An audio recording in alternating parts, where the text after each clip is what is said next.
The Canadian government, under the leadership of Prime Minister Mark Carney, had taken the initiative to draft a robust statement. The aim was clear: to send an unequivocal message of solidarity with Ukraine and to denounce what many in the international community have described as acts of aggression by Russia.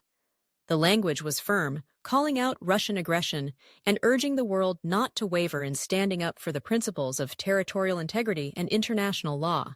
However, as discussions progressed, the unity that the G7 often seeks to project began to unravel. The United States, traditionally a key partner in such efforts, raised objections to the proposed language.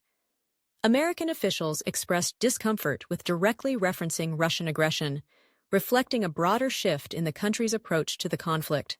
President Donald Trump, who has consistently questioned the efficacy of sanctions against Russia, and has suggested that Russia's exclusion from the G7 since 2014 was a mistake, appeared reluctant to endorse the strong wording favored by Canada and several other allies. This resistance from Washington put Canada in a difficult position.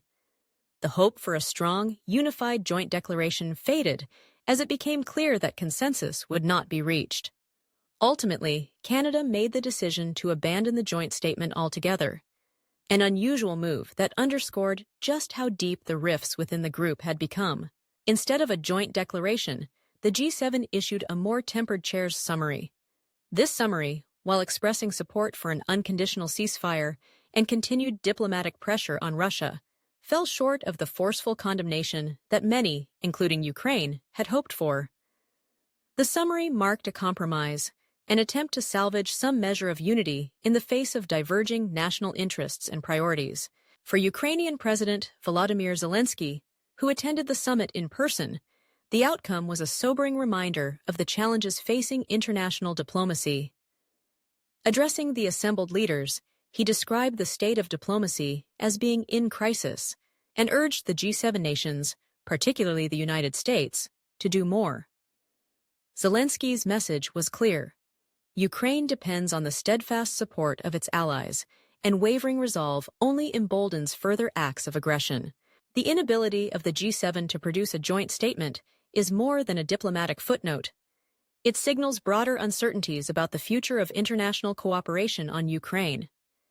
As domestic politics and shifting alliances influence foreign policy decisions, the traditional consensus that has defined the G7's stance on major global issues appears increasingly fragile.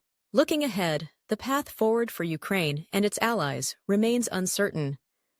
The divisions on display at the summit raise important questions about the role of the G7 in addressing international crises. Will the group be able to overcome its internal disagreements and present a united front?